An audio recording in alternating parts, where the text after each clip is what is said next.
Bom dia, meus irmãos. Nós estamos aqui dando início a mais essa escola bíblica dominical e é uma alegria participar de estar aqui aprendendo um pouco mais da palavra do nosso Deus. Nós vamos abrir nossas Bíblias agora no livro de Atos dos Apóstolos. Atos dos Apóstolos, capítulo 17. Nós vamos ler do verso 22 ao verso 28. Atos, capítulo 17, verso 22 ao verso 28. Esse texto fala, um texto conhecido, né? Fala, o apóstolo Paulo estava em Atenas e ele chega naquele panteão, naquele local onde tem vários deuses, né? E observa um altar de um deus desconhecido. E o apóstolo Paulo, ele usa essa ferramenta, que a gente vai falar um pouco sobre isso hoje, sobre a questão da contextualização da palavra do Evangelho. Note, contextualização não é mudar, é colocar numa linguagem que a pessoa entenda. É mais ou menos isso. Então o apóstolo Paulo, ele faz exatamente isso aos atenienses, para que eles possam entender o Evangelho de Jesus Cristo. Né? Atos capítulo 17, nós vamos ler do verso 22 ao verso 28 da palavra de Deus, mas vamos orar primeiro. Vamos falar com o nosso Deus nessa hora. Pai eterno, Deus querido, Tu és um Deus santo, Pai. Nós somos gratos a Ti porque o Senhor tem nos sustentado, o Senhor tem governado a nossa igreja, a nossa vida. O Senhor tem estado conosco, Pai, em meio em momentos difíceis da caminhada. Tu tens aliviado o peso, tem cuidado de nós. Pai eterno, nós somos gratos porque o Senhor tem revelado a Tua maravilhosa graça sobre as nossas vidas, ó Pai, diariamente. E nós rogamos a Ti, Pai, em nome de Jesus, nos ajude, nos proteja, Pai, de tudo isso que está acontecendo neste mundo. E que em nome de Jesus nós possamos ser libertos dessa pandemia. Pai eterno, abre as portas para que a vacina chegue. Abre o entendimento de cada um de nós, ó Pai, com relação a essa vacina. Pai eterno, fica conosco, Pai. Permaneça conosco, no nome santo de Jesus, ó Pai, que nós oramos. Amém, Senhor. Amém, Pai. Atos dos Apóstolos, capítulo 17, do verso 22 ao verso 28. Diz assim a palavra de Deus. Verso 22.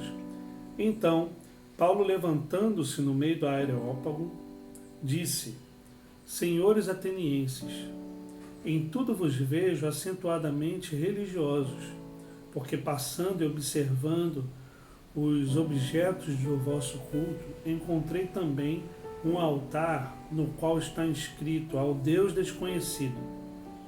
Pois esse que adorais sem conhecer é precisamente aquele que eu vos anuncio.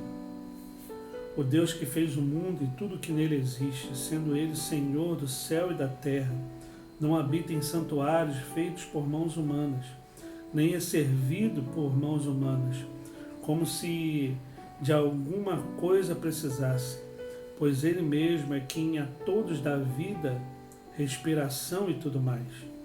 De um só fez toda a raça humana, para habitar sobre toda a face da terra, havendo fixado os tempos previamente estabelecidos e os limites da sua habitação, para buscarem a Deus, se porventura tateando o possam achar, bem que não está longe de cada um de nós, pois nele vivemos e nos movemos e existimos, como alguns dos vossos poetas têm dito, porque dele também somos geração.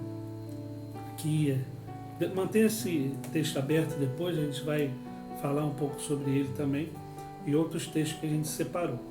Mas aqui o apóstolo Paulo está contextualizando a mensagem do Evangelho para os atenienses naquele Areópago onde fica os deuses gregos, né? De modo geral, em Roma são os panteões, onde ficavam vários deuses ou estátuas de deuses, de modo geral. E ele faz então essa contextualização, ele vai ao encontro da mente dos atenienses para apresentar o Evangelho de Jesus Cristo de uma forma que eles entendessem aquela palavra. Mas antes nós vamos orar mais uma vez e vamos citar aqui os aniversariantes da nossa semana.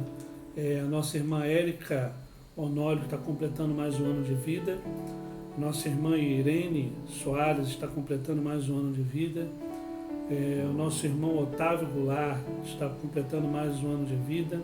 O pequeno Enzo está completando mais um ano de vida. A nossa irmã Vilma está completando mais um ano de vida. E o nosso irmão Carlinho Ferraz está completando mais um ano de vida. E aniversariante de casamento, o nosso irmão Aleir e a nossa irmã Simone estão completando mais um ano de vida a dois. E as nossas famílias de oração, o nosso irmão Carlinho Soares e o nosso irmão Clérice estão aí sendo alvo da nossa oração durante essa semana. Serão alvo da nossa oração durante essa semana. Então vamos colocar a vida deles nas mãos de Deus daqui a pouco. Alguns avisos importantes que a gente tem que dar no dia 31 de janeiro, o último domingo de janeiro, nós teremos a nossa Assembleia Ordinária. Nossa Assembleia Ordinária que vai acontecer no dia 31 de janeiro, às 9 horas da manhã. Às 9 horas da manhã, nós teremos essa Assembleia, onde nós vamos apresentar o relatório financeiro de 2020 e a previsão orçamentária, o orçamento para 2021. É um intuito desta Assembleia. E outras coisas mais. E louvado seja Deus. Por isso nós vamos, mais uma vez, ler a Palavra de Deus. Vamos abrir nossas Bíblias lá no primeiro livro de Crônicas. Primeiro livro de Crônicas.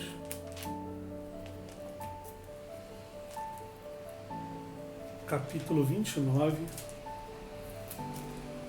Primeiro livro de Crônicas, capítulo 29.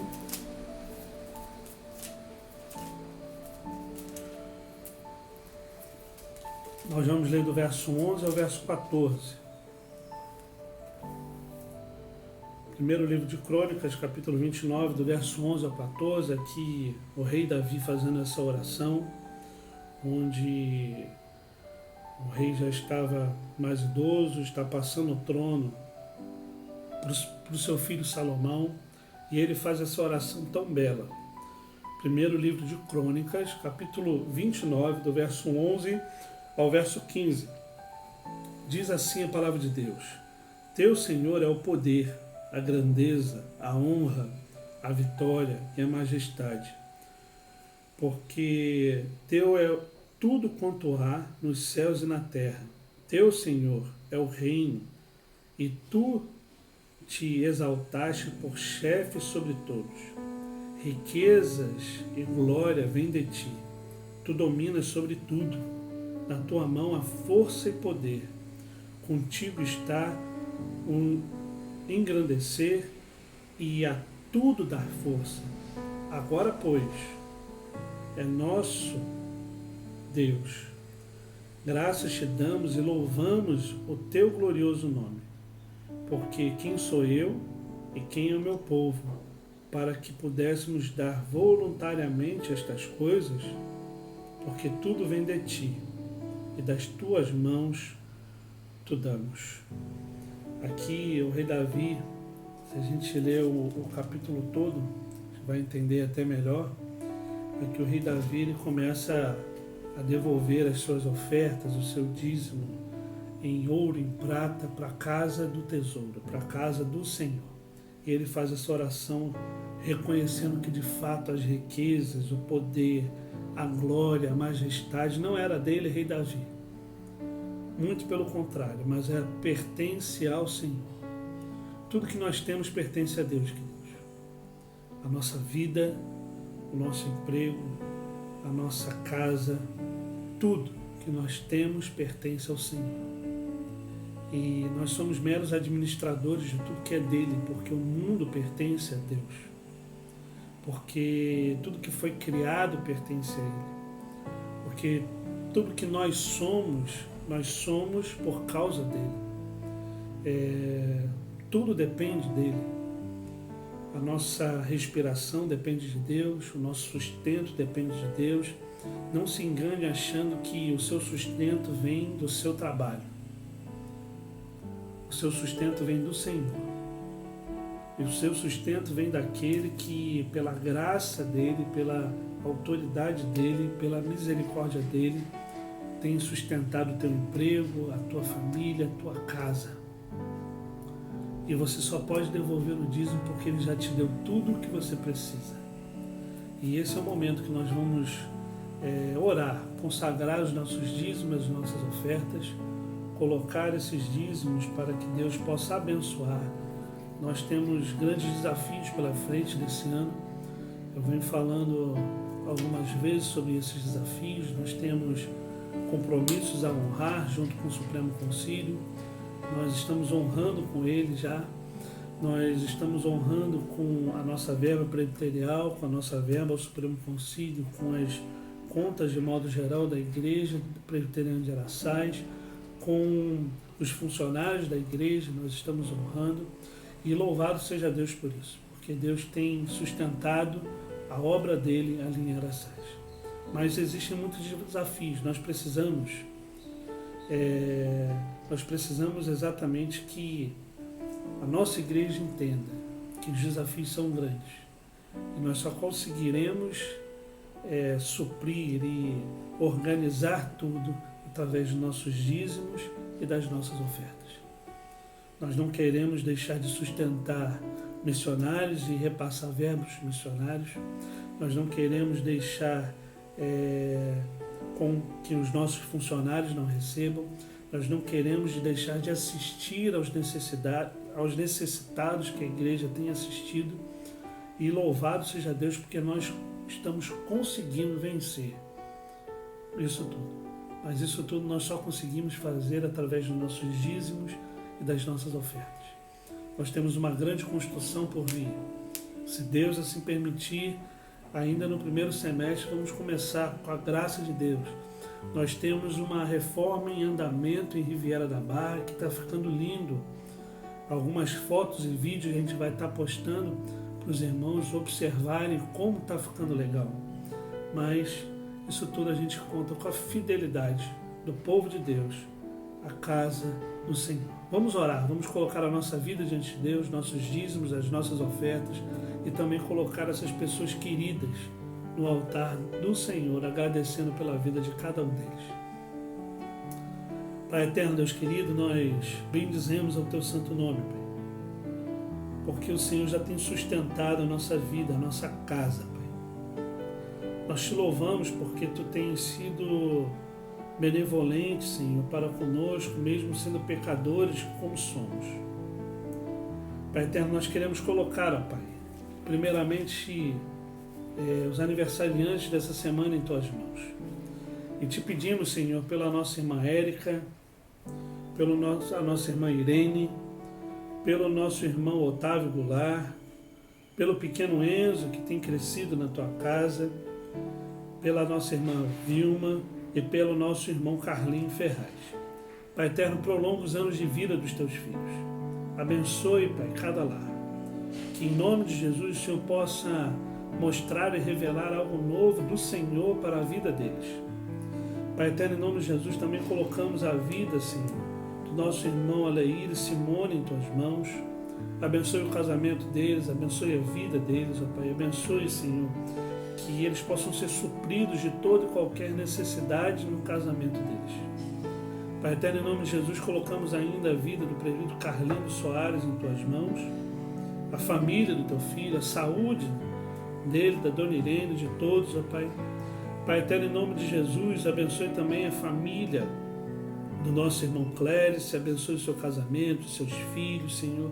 Abençoe a união dos dois, abençoe, Senhor, a família, que o Senhor possa suprir de toda e qualquer necessidade.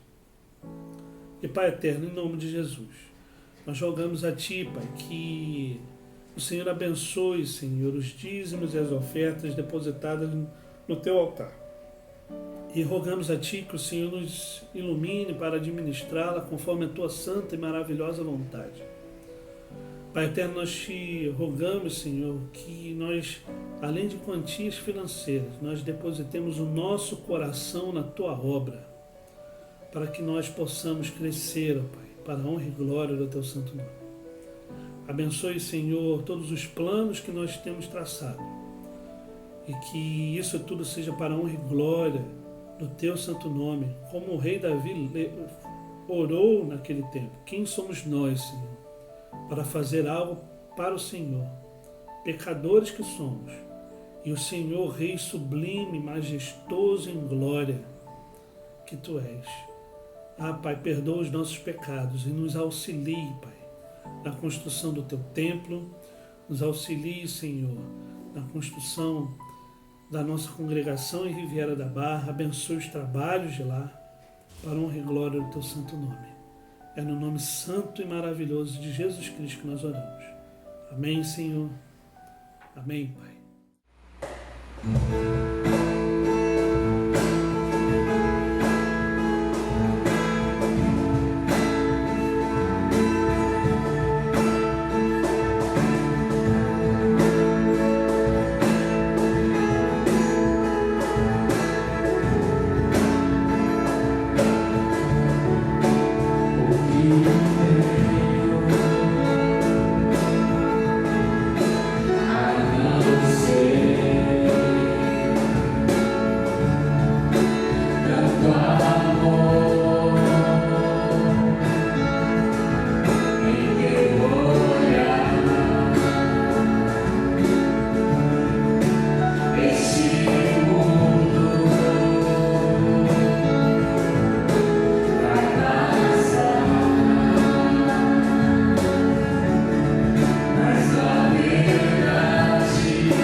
Louvado seja Deus, queridos. Vamos voltar a nossa Bíblia aberta lá no livro de Atos, capítulo 17.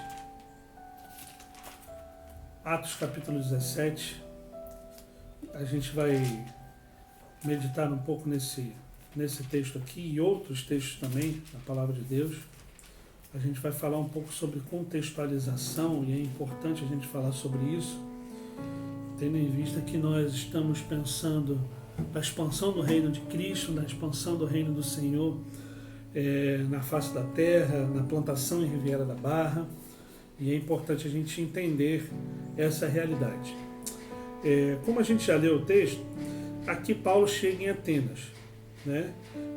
Paulo chega em Atenas, vê esse Areópago, como eu falei, é o local onde os deuses estavam, os deuses locais, né, estavam ali representados por estátuas e tudo mais, e chegou e ele observou que existia um local onde estava lá o Deus desconhecido.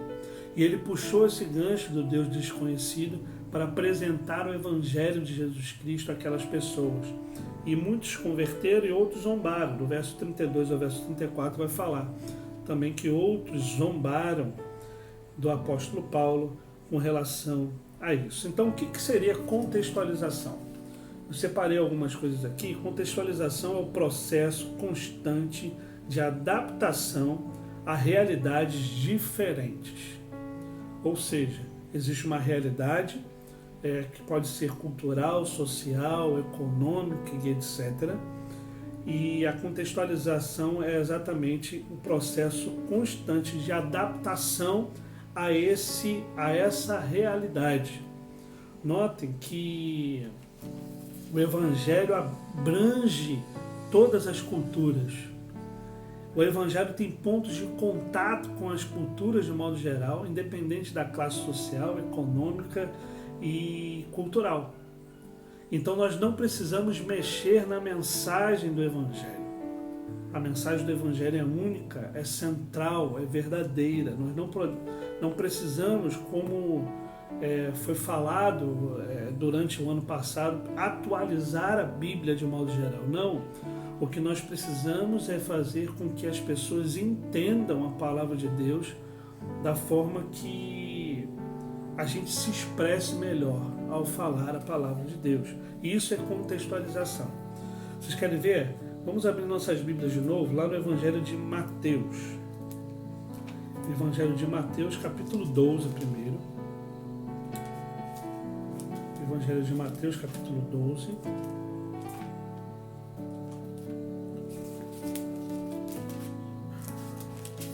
Evangelho de Mateus, capítulo 12. Do verso 33 ao verso 37, Jesus Cristo, ele está explicando algo para o povo. E ele vai dizer assim, Mateus 12, do verso 33 ao verso 37. Diz assim a palavra de Deus: ou fazei a árvore boa e o seu fruto bom, verso 33, ou a árvore má e o seu fruto mau, porque pelo fruto se conhece a árvore. Raça de víboras, como podeis falar coisas boas sendo maus? Porque a boca fala do que está cheio o coração. O homem bom tira do tesouro bom coisas boas, mas o homem mau do mau tesouro tira coisas más. Digo-vos que de toda palavra frívola que proferirem os homens, dela darão conta no dia do juízo, porque pelas tuas palavras serás justificado e pelas tuas palavras serás condenado. Olha, interessante aqui, porque Jesus aqui está falando para os fariseus, saduceus, para o povo de modo geral, e ele aqui começa usando uma figura de linguagem. Ele vai falar assim: ou fazer a árvore boa o seu fruto bom, ou a árvore má o seu fruto mau, porque pelo fruto se conhece a árvore. Ele está falando para o povo o seguinte: olha, a pessoa boa, ela produz frutos bons, a pessoa má produz frutos maus. Mas por que ele não falou simplesmente assim? porque ele queria usar o exemplo justamente da árvore para provar a tese dele. E isso ele estava contextualizando o evangelho para aquela pessoa e para aquela cultura. É isso que ele estava fazendo.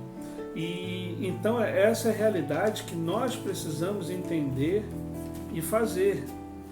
Contextualizar não é mudar o evangelho de Jesus Cristo. É talvez mudar a linguagem que nós falamos. Jesus Cristo ele fez isso, ele contextualizou a sua linguagem. Jesus Cristo falava claramente, tinha a preocupação de se fazer entendido, sem alterar a mensagem. E aí entra o capítulo 13 todo do Evangelho de Mateus. O que aconteceu no Evangelho de Mateus, capítulo 13? Ele começa a falar por parábolas. Diversas parábolas. Ele fala sobre a parábola do semeador, por exemplo. Naquele dia, capítulo 13, verso 1 a 9. Naquele mesmo dia, saindo Jesus de casa, assentou-se à beira do mar. E grandes multidões se reuniram perto dele, de modo que entrou no barco e se assentou. E toda a multidão estava em pé na praia. E de muitas coisas lhe falou por parábolas e dizia: eis que o semeador saiu a semear. E ao semear, uma parte caiu à beira do caminho, e vindo as aves se a comeram. Outra parte saiu em solo rochoso, onde a terra era pouca, e logo nasceu, visto não ser profunda a terra. Saiu, porém, o sol a queimou, e, porque não tinha raiz, secou-se. Outra saiu entre os espinhos, e os espinhos cresceram e a sufocaram. Outra, enfim, caiu em boa terra, e deu fruto, a 100, a 60 e a 30 por um. Quem tem ouvidos para ouvir, ouça. Jesus Cristo falou por parábolas. Ele queria contextualizar. Aquele povo era um povo extremamente agrícola. Eles sabiam o que Jesus estava falando. Ele sabia que se lançasse uma semente num solo errado, não iria frutificar. E Jesus fala exatamente isso àquele povo, fala aos seus discípulos aqui: olha, vocês precisam semear no local correto. Vocês precisam semear a palavra de Deus. E essa palavra caindo em terra boa, ela vai produzir frutos bons. Então ele contextualizou. Outra parábola que ele vai falar aqui, a parábola do joio e do trigo. Ele vai falar sobre a parábola do grão de mostarda, da fé pequenininha, como um grão de mostarda poderia fazer coisas maravilhosas. A parábola do fermento. E a parábola do joio, ele vai explicar depois, a parábola do tesouro escondido, a parábola da pérola, a parábola da rede. E por que ele fazia isso? Justamente porque são ferramentas que ele usou para contextualizar, para apresentar o Evangelho ao povo, para que o povo compreendesse o que ele estava falando. Muitos não compreenderam ainda assim. Jesus Cristo se esforçava justamente para que o povo entendesse a palavra de Deus. E mesmo assim ele foi rejeitado. O capítulo 13, do verso 53 e 58, vai falar que mesmo falando dessa maneira, ele foi extremamente rejeitado. Então, Jesus contextualizou a sua linguagem. Como nós estamos falando do Evangelho? Isso quer dizer que nós podemos, então, para contextualizar a linguagem, nós podemos começar a falar o Evangelho xingando um monte de palavrão. Não. Não é isso que Jesus Cristo fez. Jesus Cristo, o que ele fez? Ele usou questões culturais do povo. O apóstolo Paulo fez a mesma coisa. Pegou questões culturais do povo e linkou fazendo pontes com o Evangelho de Jesus Cristo. O Evangelho do nosso Senhor. Então é isso que nós precisamos entender e fazer de igual forma. Nós precisamos entender a nossa cultura para que de fato nós possamos apresentar o Evangelho de Jesus Cristo de uma forma que a nossa cultura entenda este Evangelho, o Evangelho de Cristo, para que as pessoas sejam salvas. Primeira coisa, nós precisamos aprender a contextualizar a nossa linguagem. Segunda realidade que Jesus Cristo fez, ele contextualizou o próprio comportamento. Isso tudo está muito interligado, lógico. Jesus Cristo era intencional na vida dele. Ele tinha uma intencionalidade. O cristão deve ter essa intencionalidade. Intencionalidade, o que seria isso? Pensar e agir de forma intencional. É agir com um propósito. É ter uma direção, é ter um caminho a seguir. Qual é o meu objetivo na evangelização? Qual é o meu objetivo em falar do Evangelho de Jesus Cristo? Primeiro, para quem eu vou falar o Evangelho? Quais são as pessoas? É um casal? É uma família? Como que eu vou chegar nesse objetivo de falar do Evangelho de Jesus Cristo? Primeiro eu oro, depois eu tento estreitar relacionamentos com aquela pessoa, com aquela família. Depois eu apresento através da minha vida o Evangelho e falo da palavra de Deus àquela pessoa.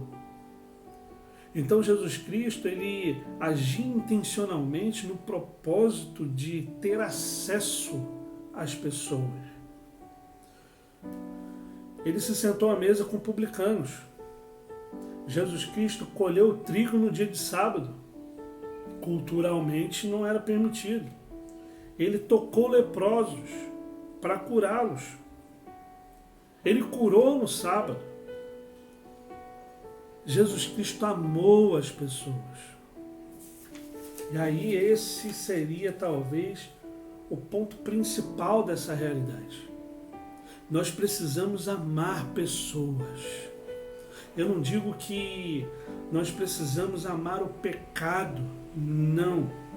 Nós precisamos amar a pessoa para que nós possamos entender no nosso coração que aquela pessoa precisa ser encontrada por Cristo.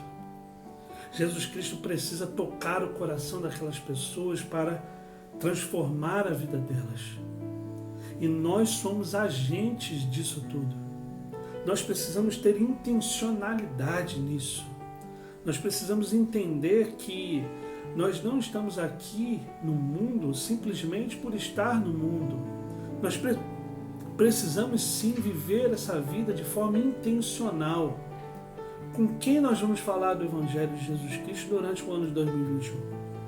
Quais são as famílias que não conhecem a Cristo, que estão ao nosso redor? Quais são as pessoas que você fez uma lista e falou assim, para essas pessoas eu vou falar do Evangelho de Cristo esse ano e vou investir tempo em oração por aquela família, por aquela pessoa, principalmente pessoas não cristãs. Esse é o foco, isso é ser intencional.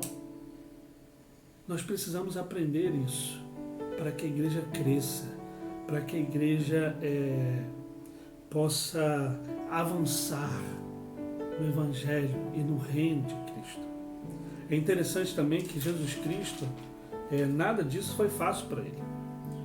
Como eu falei, ele curou no sábado e ele foi brutalmente, como eu vou dizer, combateram ele brutalmente por causa disso.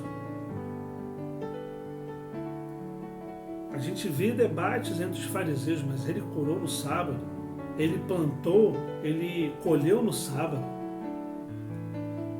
Ele fez tudo isso em dias errados, ou seja, existia uma cultura vigente e Jesus Cristo, ele enfrentou esse obstáculo da cultura.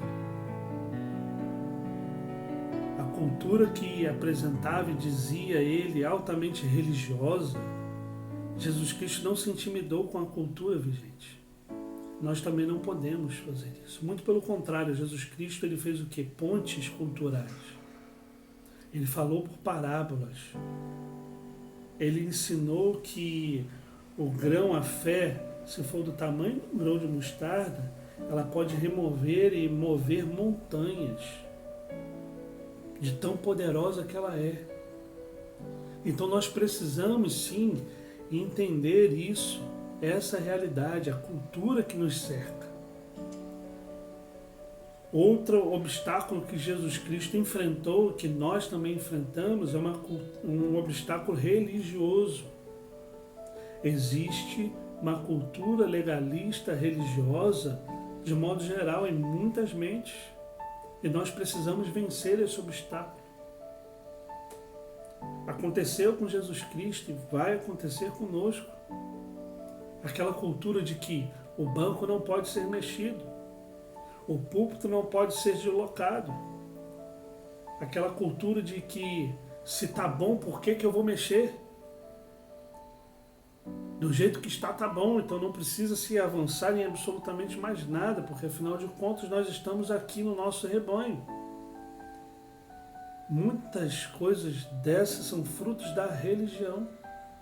Nós precisamos avançar, nós precisamos ir em frente. Para ir em frente nós temos que quebrar alguns bloqueios, algumas barreiras da religião, da cultura e a barreira social. Jesus Cristo enfrentou obstáculos sociais terríveis. Justamente um obstáculo social da sua época são os leprosos. O que acontecia? As pessoas que eram leprosas, elas ficavam fora dos muros da cidade. E Jesus Cristo encontrava com elas. Jesus Cristo ia ao encontro delas. Onde ninguém mais ia, Jesus Cristo ia. E a igreja deve ser esse braço, novamente, de ir ao encontro, sim, do necessitado, da onde ninguém mais vai,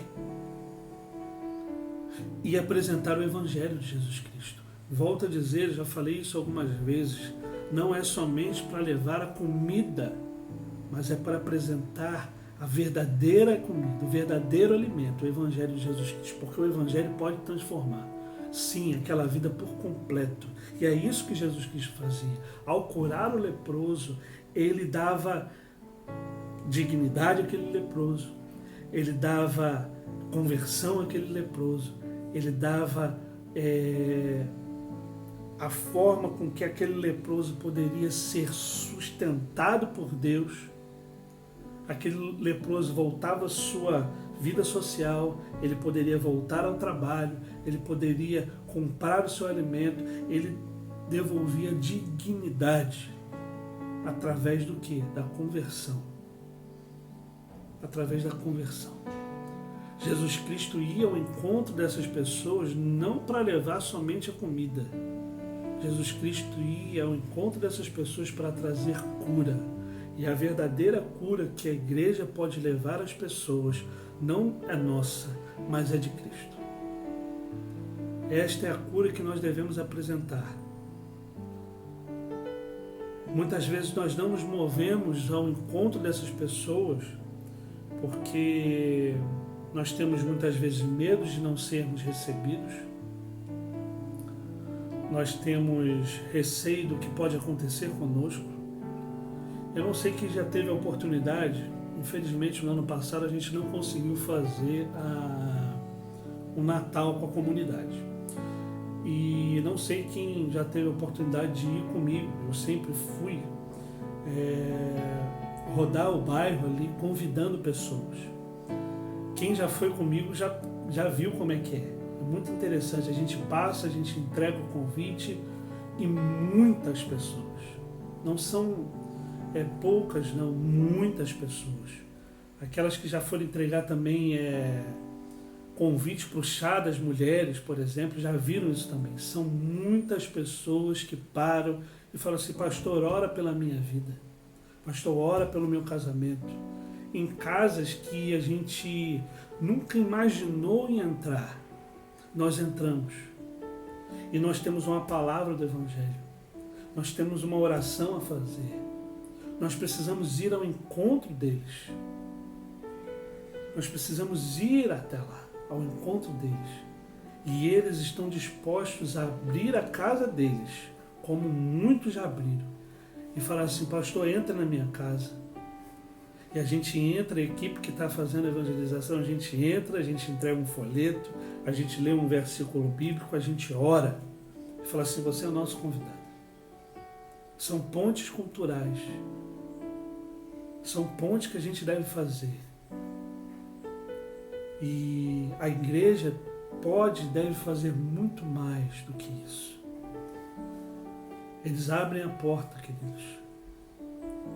E a gente não imagina o quanto eles ficam alegres em saber que tem alguém interessado em orar pela vida deles, na vida de cada um deles. Jesus Cristo enfrentou diversos obstáculos, nós também enfrentamos, mas nós precisamos avançar nesses obstáculos. Obstáculos culturais, obstáculos religiosos, obstáculos sociais. São obstáculos que a gente precisa vencer, avançar.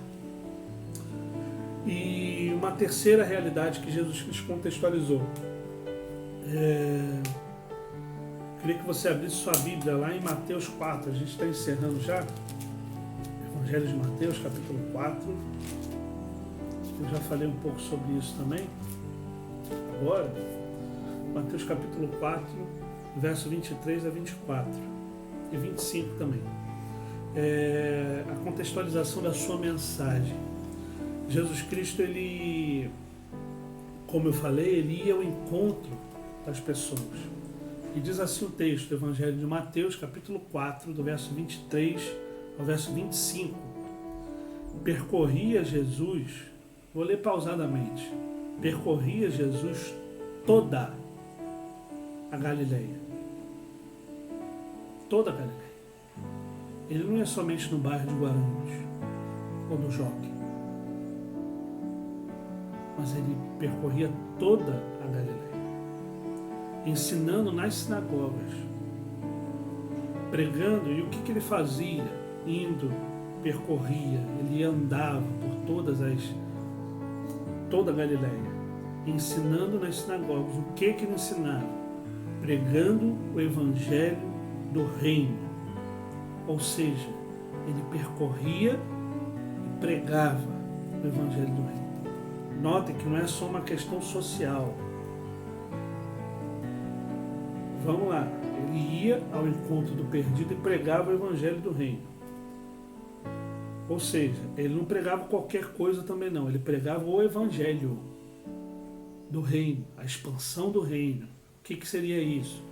Que Deus estava instaurando o reino dele na face da terra. A mensagem do evangelho é que Deus instaurou o reino dele na face da terra, enviando seu Filho Jesus Cristo para morrer numa cruz por cada um de nós. E esse Jesus Cristo que foi enviado por Deus, o próprio Filho de Deus encarnado, a segunda pessoa de Deus encarnada, viveu entre nós. Ele mostrou como que deve ser feito aqui. O texto está dizendo exatamente isso, que ele percorria as cidades. Ele viveu entre nós, ele morreu numa cruz por cada um de nós, ele ressuscitou, ele vive, ele reina eternamente e ele voltará. Esse é o evangelho do reino. É isso que a palavra de Deus nos ensina como evangelho, essa é a mensagem. E essa mensagem também fazia o seguinte: ele ia percorrendo as sinagogas, pregando o evangelho do reino e curando toda sorte de doenças e enfermidades entre o povo. Ele ia ao encontro das pessoas e ele curava na medida que ele pregava o evangelho dele mesmo. É isso que o texto está dizendo. Verso 24. E a sua fama correu por toda a Síria. Trouxeram-lhe então todos os doentes, acometidos de várias enfermidades e tormentos, endemoniados, lunáticos e paralíticos, e ele os curou. E da Galileia, Decápolis, Jerusalém, Judeia e da além do Jordão, numerosas multidões o seguiam. Meus irmãos, são coisas grandiosas. Aqui eu não estou dizendo que a gente deve sair por aí e vamos impor as mãos nas pessoas, vão curar todo mundo. Não é isso que eu estou dizendo. Volto a dizer, o Evangelho não é só social. Nós precisamos entender também esse lado de levar o pão, de buscar tratamento para as pessoas, para que as pessoas sejam curadas, ajudar pessoas deficientes e etc. Sim, a igreja deve fazer isso. Mas a principal missão da igreja é ir ao encontro dessas pessoas. E quando eu falo aqui dessas pessoas, eu estou abrangendo todas as pessoas. Porque o rico também é necessitado do Evangelho, assim como o pobre também é. Todos são necessitados. A palavra de Deus é clara, Romanos vai dizer, porque todos pecaram. E todos carecem da glória de Deus. Todos estão destituídos, estão distantes da glória de Deus. E quando nós, de fato, entendemos isso, nós vamos ao encontro do rico, do pobre, classe média, do classe média alta. Nós vamos ao encontro do perdido, porque todos eles estão perdidos. Todos eles carecem de escutar do Evangelho de Jesus Cristo. Todos eles carecem de uma mensagem contextualizada da palavra de Deus para o coração deles. Todos eles precisam escutar da palavra do Senhor. Todos eles precisam escutar o Evangelho de Jesus Cristo. E quem vai fazer isso? Igreja Presbiteriana de Araçás. Quem vai apresentar o Evangelho do Reino? Igreja Presbiteriana de Araçás. Quem vai apresentar isso tudo? Sou eu. É você. Somos nós. Se incluam nesse nós, em nome de Jesus. Que Deus abençoe a sua vida, a sua família, e que Ele te guarde, que você possa compreender esse chamado libertador, de intencionalidade, de fazer com que a mensagem da cruz seja transparente e toque a realidade do necessitado.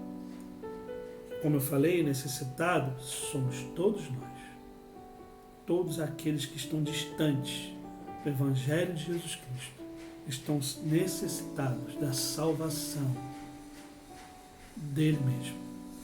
Vamos orar, vamos colocar a nossa vida diante de Deus nessa hora. Pai Santo, Deus Eterno, nós te louvamos, ó Pai. Nós te louvamos porque o Senhor nos ensinou e tem nos ensinado a como fazer. Nós somos gratos porque nós somos tão falhos, ó Pai. E aprove o Senhor enviar o seu único Filho, Pai, para nos ensinar o que e como nós temos que fazer. Ah, Pai eterno, em nome de Jesus, nos ajude, nos auxilie, Senhor, na missão que o Senhor nos vocacionou, Pai. Missão que não é nossa, mas é do Senhor. Ah, Pai eterno, em nome de Jesus, nos auxilie, Senhor, a expandir a Tua palavra, o Teu reino na face da terra. Que nós possamos viver e andar de forma intencional, Pai, para a honra e glória do Teu santo nome. É no nome santo de Jesus que nós oramos. Amém, Senhor. Amém, Pai. Amém, queridos. Deus abençoe a vida de cada um de vocês. No domingo que vem a gente vai estar falando um pouco mais sobre essa realidade também. E que, em nome de Jesus, você possa pensar nisso tudo que a gente conversou aqui. E no domingo, dia 31, nós temos esse encontro marcado. Nós estaremos juntos lá na Igreja Presbiteriana de Araçás, no dia 31 de janeiro, às 9 horas da manhã, na nossa assembleia, onde a gente vai também meditar um pouco da Palavra de Deus e louvar o nome do nosso Deus juntos. Hoje à noite, às 19 horas, nós temos um encontro marcado também, no nosso culto de louvor e adoração ao nosso Deus. Deus abençoe a sua vida, a sua família, e até logo mais às 19 horas. Deus abençoe, queridos. Um abraço.